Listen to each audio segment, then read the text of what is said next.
Hello and a very warm welcome to this special edition of The Hub on CGTN. We're live at the Media Village here at the Asian Games in Hangzhou, China. In fact, my team and I just checked into the Media Village at the Asian Games some 10 minutes ago, having covered half a dozen major sporting events around the world, including the FIFA World Cup, the Olympics, and the Asian Games. I must say, this is probably one of the most impressive and certainly the greenest ever.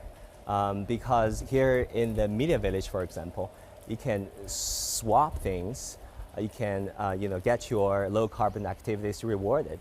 You can swap your recycled towels or used water bottles for anything from mascots of the games to fridge magnets, anything that you can imagine. Now, we're only a couple of days away from the opening ceremony of the Hangzhou Asian Games. All the spotlight is on the opening ceremony itself. Now, will it rival the Guangzhou Asian Games 10 years ago, even the Beijing Olympics in 2008? Who will light the torch of the Hangzhou Asian Games?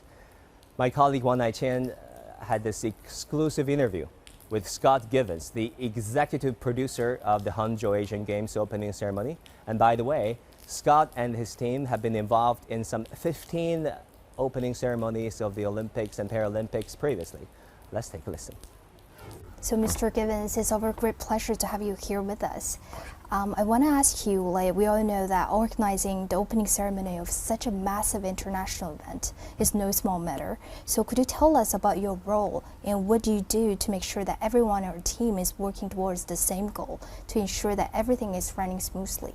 I think our job is to be the part of the delivery team. Make sure that we build an incredible team and we sculpt an incredible team to deliver the project on time and as expected. And so I do personally, I start working through the creative process and helping the Chinese team and Mr. Shah with their creative ideas and things. And then as we get near the end, I become a sculptor. So I'm looking at the performance while everyone's very busy doing their job. I'm looking for opportunities to make things slightly better. A bit more lighting here, a bit more focus here, different things. And then as we get broadcast cameras, I'm looking through the eye of the broadcast camera to clean the images, to make sure that what's being seen by the television director is the best possible composition on the backside. And so we become really consultants to the team at that point. The choreographers are doing their job and the staging directors are doing their job and the technical teams are doing their job. But we become consultants to give notes and give perspective that hopefully just makes the show that much more polished and that much better when it gets to broadcast. Like you said, the opening ceremony of Hangzhou Games is international effort. So what is it like to work with professionals from diverse cultural backgrounds? You know, I like to say it's one of the reasons I love what I do. I get to participate in a team of dominantly Chinese talent, great creative talent, and I get to be see a bit of the Chinese culture through their eyes. You know, I'm certainly a Westerner. I have a perspective that's international, but I get to see how they see things and then help them to scale their ideas or bring their ideas to a bigger level when you're coming to an Olympic stage like the Asian Games. I don't want to give away any of the secrets because when you watch the ceremony, part of the joy is the surprise of seeing the things that you see. But you know, a lot of what we've brought to the ceremony, we brought kind of some specific designs and specific ideas to help the team just think a little differently, some things we don't have seen in our journey that the Chinese team hadn't seen. But the dominant idea is that the creative Mr. Shah is the ultimate creative director, general director, and his team helped to create magic, and I think it'd be quite good. You were the executive director for the previous Jakarta Asian Games, and in the interview you mentioned that you used natural elements, the water, wind, fire, earth, to tell the Indonesian story. So what about Hangzhou this time? You know, in Hangzhou, the real story was about the coming together of Asia. And it is the rising tide of Asia and the way Mr. Shah and the creative team saw Asia and the growth of Asia. And so you'll see cultural traditions that are from this city that I think are really well executed, ink drop paintings and things that are done in a massive scale. I think quite beautiful. And you'll see incredible technology. The technology is groundbreaking, but it's always in service of the creative. It's not about doing a fancy thing with technology. It's about using the technology to deliver the creative. And I think in a city like Hangzhou, that's a great balance. Yeah, I think there's two things that I find really, really innovative in this ceremony technically.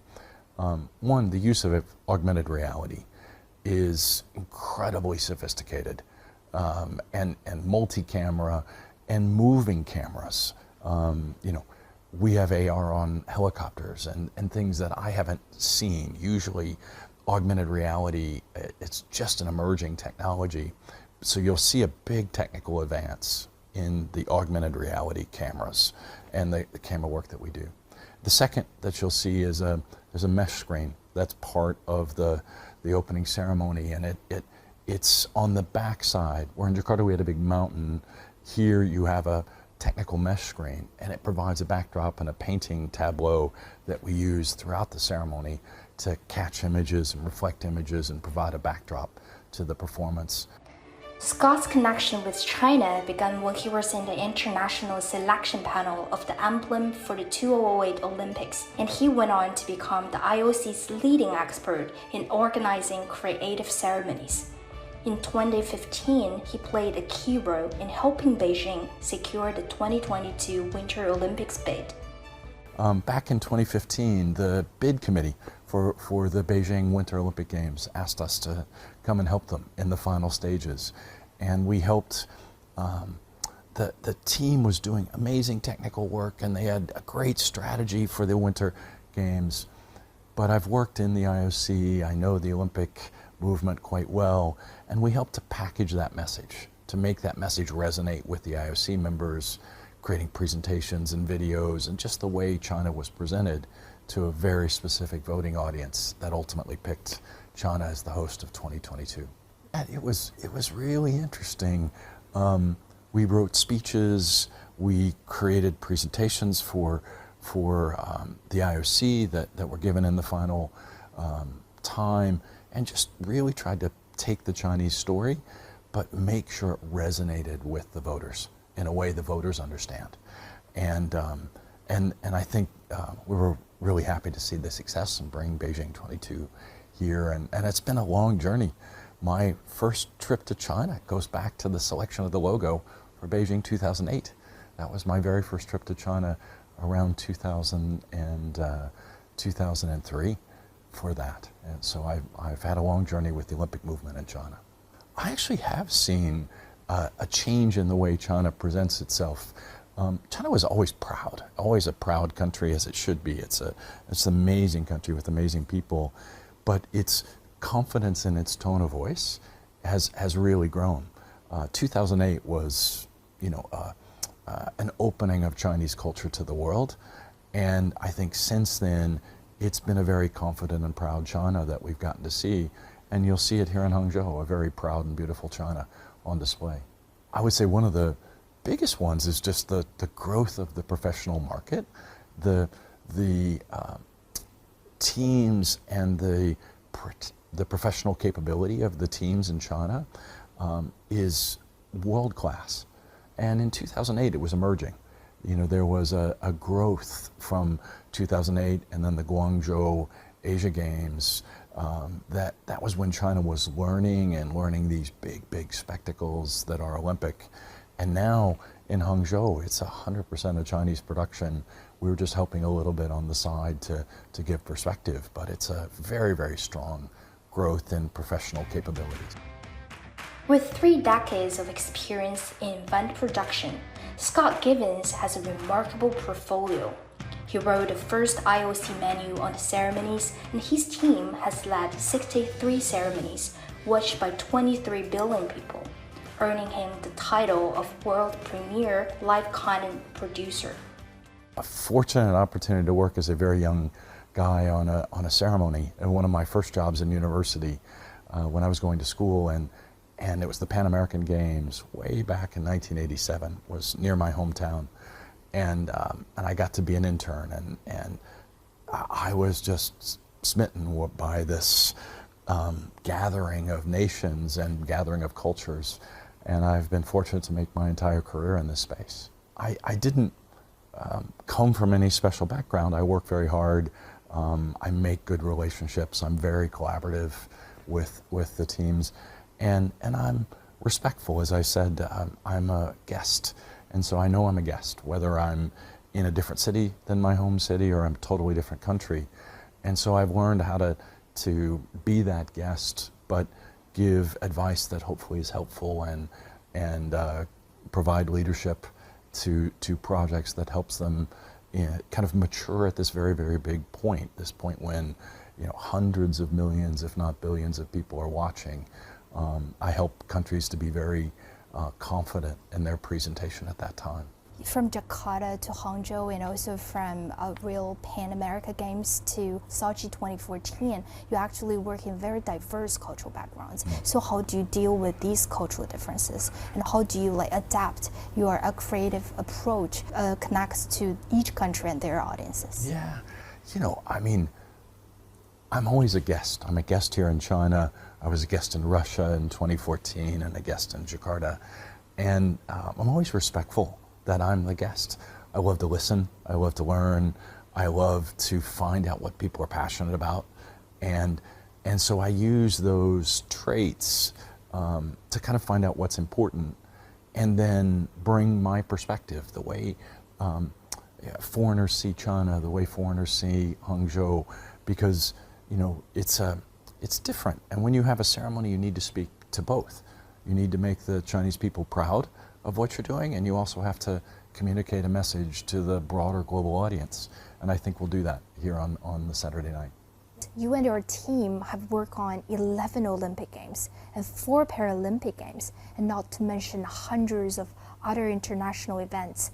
So how do you continue to bring innovative and fresh ideas to your work?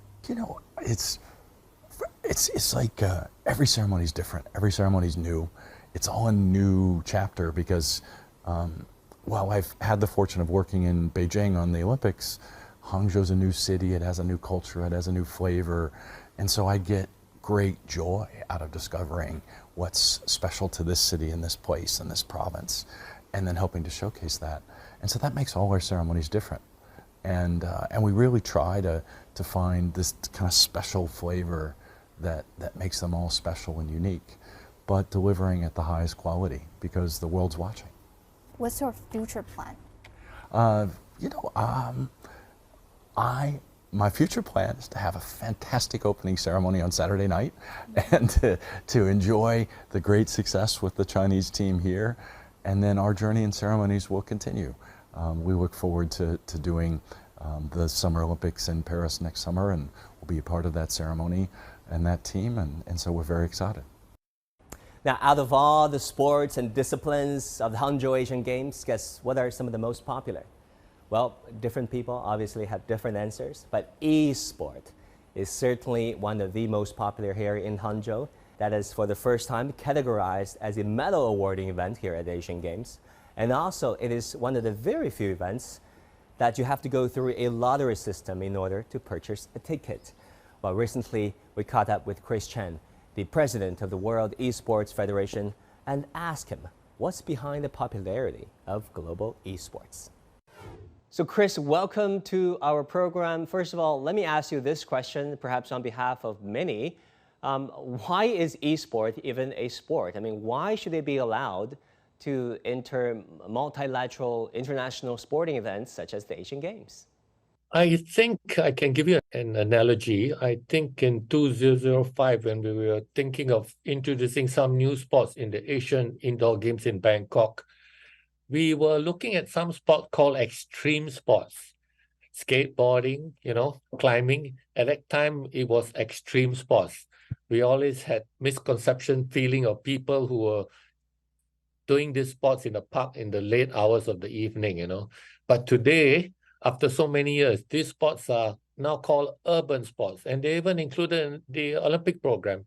So I think esports is something that is also misunderstood. I think we need to come to understand what is esports, why are so many youth involved in esports, so that we win them over. Likewise, they earn our respect, and then we can collaborate together to make sure that esports is then run correctly with the correct values, etc. Yeah. Yeah, go ahead, Chris. I mean, I think this is an opportunity to elaborate really. What is esport and why is it different from gaming, for example, that makes young people addicted? Because addiction is a concern for so many parents. It is a sport just like any other sport because it involves strategy, involves skill, it involves teamwork, involves dedication, involves fitness. Not just physical fitness, and it's also mental fitness, especially for the elite athletes who are competing, representing their countries in the professional competitions or in those games where they compete for their flag. So we are not talking about those kids perhaps locking themselves in the rooms and just playing games for the sake of playing games. Those are of course are the kids.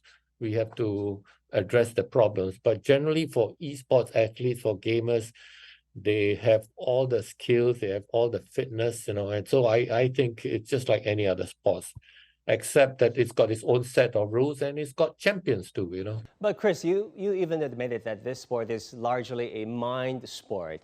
I mean, by categorizing it as a medal awarding program in events such as the Asian Games, I mean, how legitimate is that? That is really the question of many, because if you look at other disciplines, almost all other disciplines that involve certain kind of training your physical fitness, shaping your physique, endorphin producing physical activities, which esport is arguably not. Well, it's got its own physicality in the sense that there's dexterity. The player has to be very fast, hands and mind coordinated, despite just mental sharpness, there needs to be dexterity, fast, sharp movement, fingers on the control, on the mouse or eyes sharp.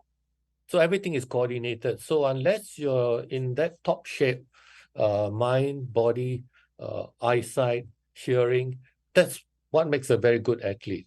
And most of them are young. Of course, they are the exceptional, more senior athletes, but who can still maintain their sharpness. They're still there competing at the top level. Yeah. You said that you were not so much immersed in esports prior to your role with the Global Esports Federation. What are the changes? Was there a point whereby you're like, wow, this should be a sport? What has been your journey in becoming the president of this federation? Basically, my strength is not in gaming, of course. My strength is in organization, setting up the body.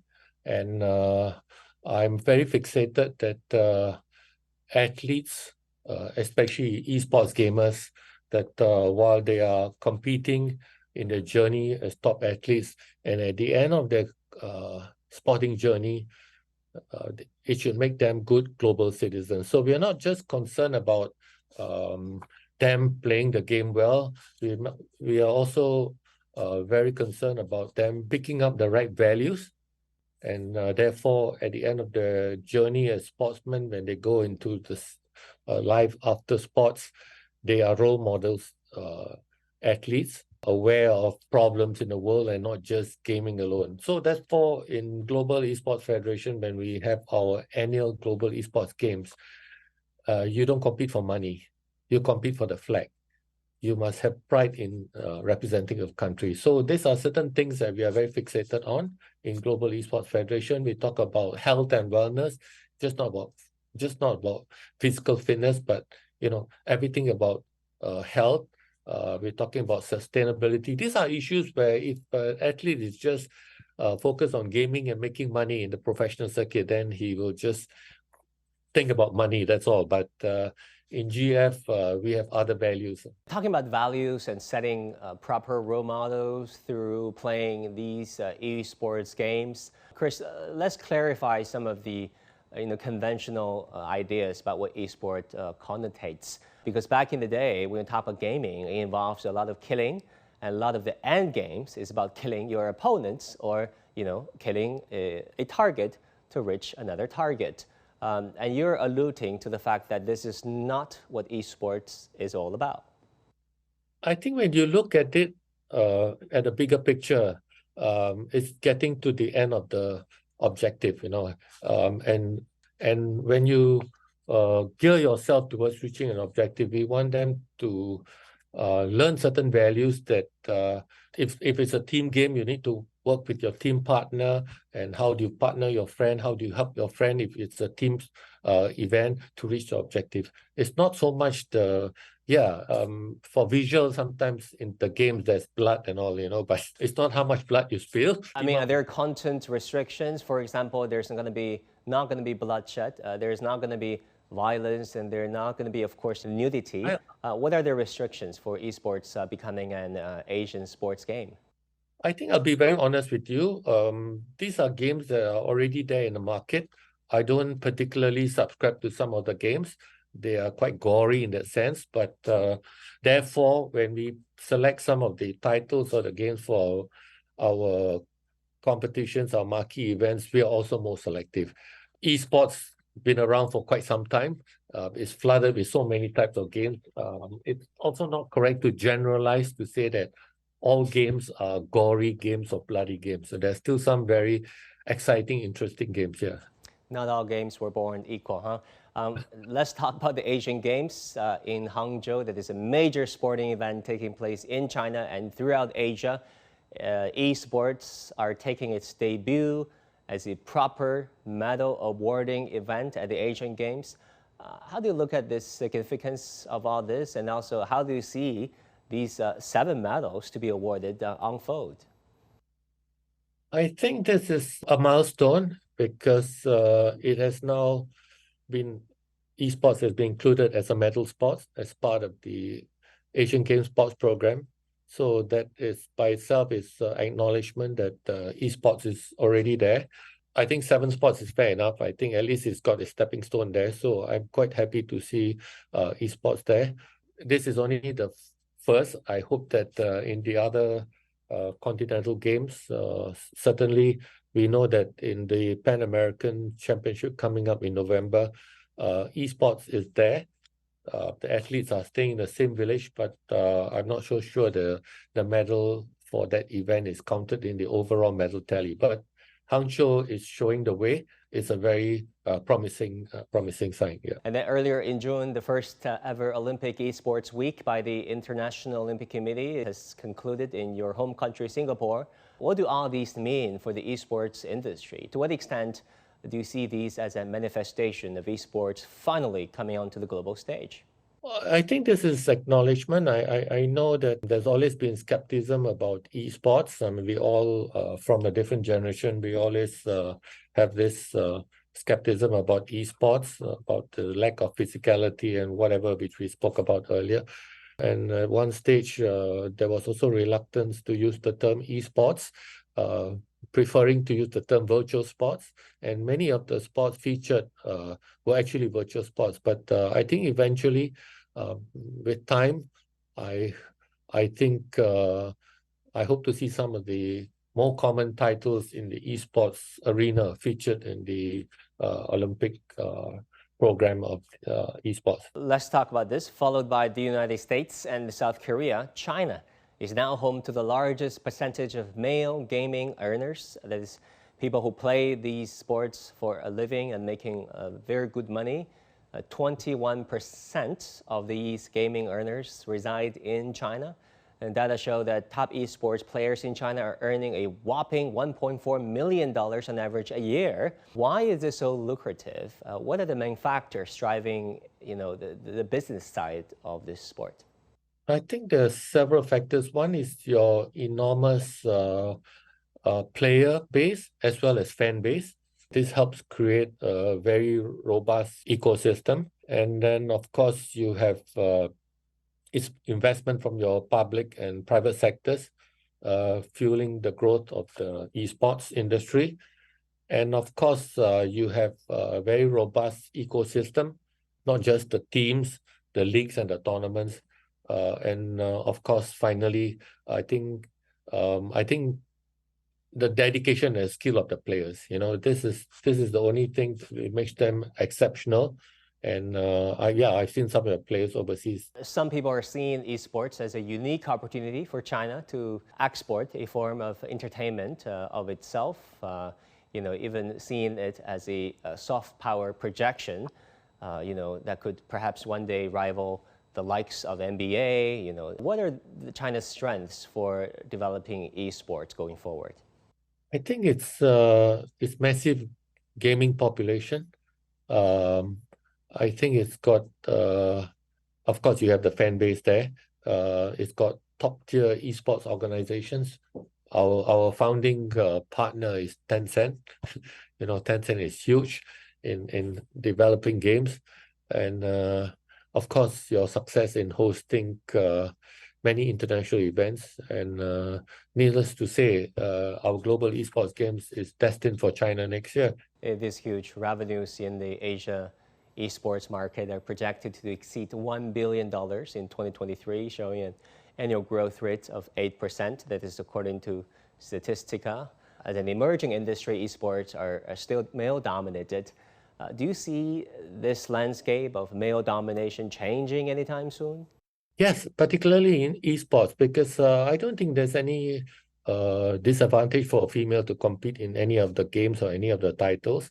Although we tend to segregate them because historically there's always this gender biasness, For games like esports, it's your dexterity, it's how you coordinate with your mind, your eyes, your hearing, So I don't see any disadvantage. I think there are some open events which we have in Global Esports Federation competitions where male and female compete together.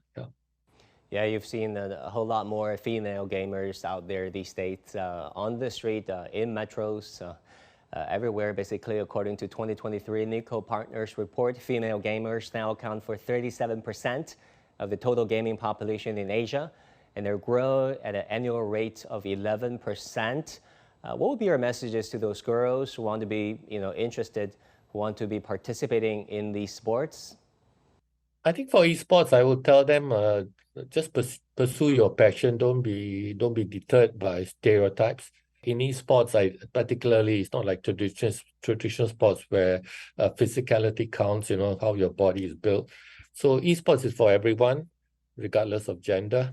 And particularly in the Global Esports Federation, we are established based on our values of equality, fairness, and diversity. And we always preach inclusivity. What do you think are the prospects of esports becoming an official medal awarding Olympic event?